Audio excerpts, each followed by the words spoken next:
So what about the other 1% of the UFO phenomenon? Has there ever been legitimate sightings? As promised, we're going to cover this 1% in a future episode, but I'll share with you something a wise man once shared with me. Before we should start focusing on dealing with problems outside our world, we should first focus on solving the problems within our world. And before you can start solving problems within your world, you first have to solve problems within yourself and within your surrounding environment of family and friends. So basically what I'm trying to say is that we have priorities that we need to focus on first and foremost so we can successfully build our lives and our minds. Now, it's no secret that the difference between what the government knows about UFOs and aliens and what is shared or released to the public is extremely enormous. And unfortunately, governments and several organizations on Earth are taking advantage of the UFO phenomenon to achieve worldly agendas.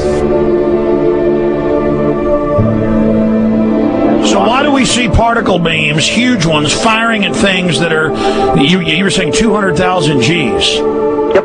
I mean, go over that. Well, because I think it's part of a test for if there are bad guys out there. Or maybe they're doing preparations for factions. We may be looking at more than one faction. Remember, these groups tend to fragment. They fractally fragment so that you have wars within wars within wars. You know. But why would NASA release that footage? Well, remember, you've got all the good guys in NASA. And then you've got a few who are not good guys. The good guys don't know that there's something to keep secret. Remember, the lie's different at every level. They believe the lies they've been told. So when you set up a structure, an institution, which is supposed to be open and above board and is supposed to present live TV of the shuttle missions, they present live TV. Now, the controllers can't say, oh, well, you can broadcast this, but you can't broadcast that. Because the honest guys will then say, sure. Well, why can't we broadcast that? So people always say if this was happening, it would come out, and it is coming out. Well, I mean, I agree with you. When you've got the Catholic Church saying we need to love the aliens, they're our brothers, when you've got every major denomination saying it, when you've got all the movies, and you've got, in the 80s, huge programs at the Olympics with aliens landing, fake aliens, and you've got huge things the size of 3 football fields floating over Dallas and stuff all over the place. Something's going on. And then I read government documents about fake extraterrestrial landings. Any of this. Why? I mean, you believe it's fake. Remember Operation Northwoods? Yes. Okay. Or we can go to the, September 11th. Governments do huge, big things to sway populations at key nodal points in history. They love hoaxes. Yeah, well, it's manufactured history is what it is. We are building, all my UFO friends, I need to shake them because they're so, frankly, they're extremely naive, Alex. They really believe we're building toward disclosure.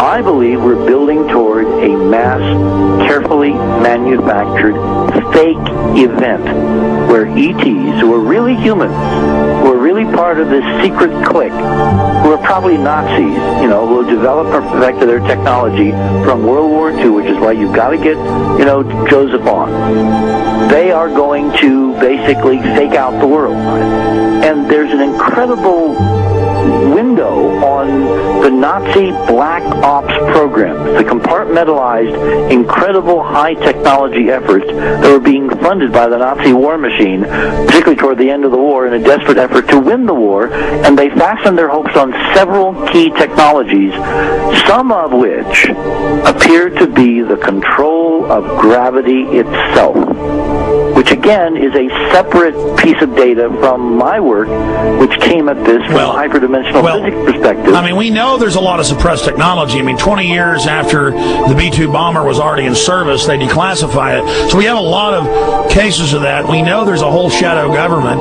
This is technology and physics, Alex, that would make anything you think you know like a candle flame compared to a hydrogen bomb. This is a physics that literally allows you to rearrange time.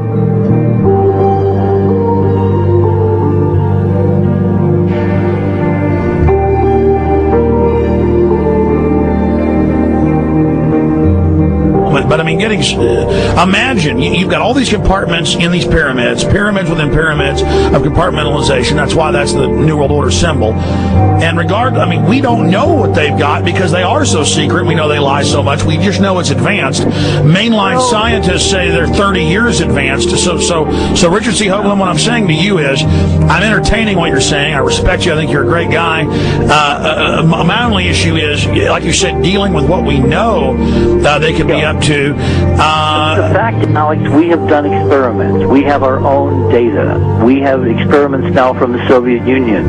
30, 40 years when the Iron Curtain came down, when Glasnost finally prevailed, a huge amount of stuff was declassified from the KGB as well. And we now have put this data together.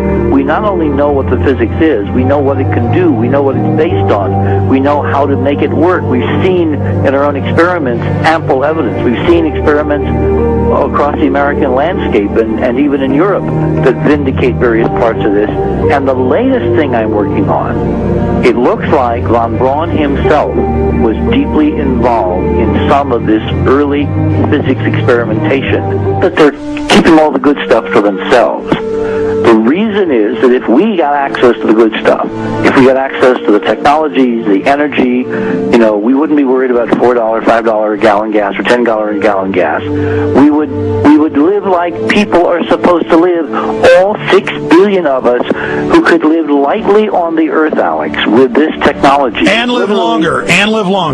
Absolutely, and better, and you could live to 200-300 and have the virility of your 20s and 30s.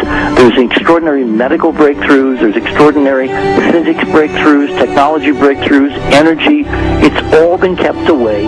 Think about it. We're already on a planet hurtling through space, all these wonders around you, and you've been taught it's bizarre to question, and that's because there's so many kooks in the alternative movement who do talk about ridiculous, Hollywood-style green men, instead of really looking at the shadow government and all these crazy secret societies that are admittedly running NASA and the shadow government. Now, ladies and gentlemen, during this talk that I'm going to give you, I'm going to explain to you the history of this phenomenon, who the secret government really is, and I will name them by name, the beginning group, the study group. I will tell you who they are today.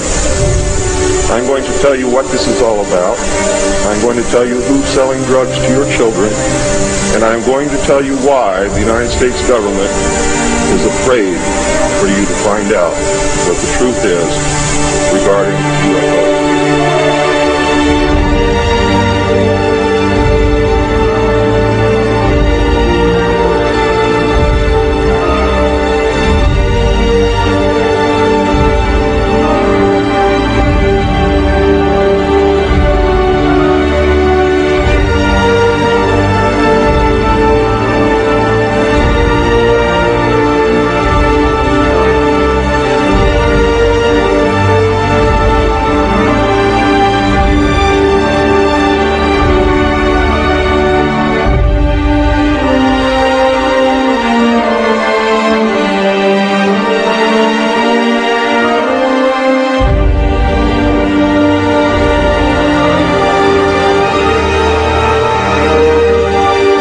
Turns out that even though she remembered that she'd been part of the team to debrief the astronauts, she couldn't remember a thing that they said.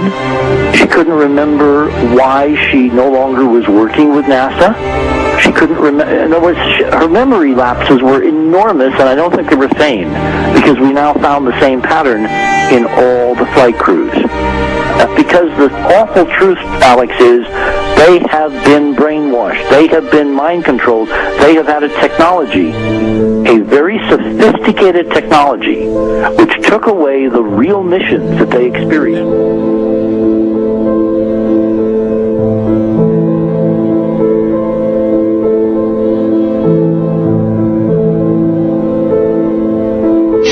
Sorry.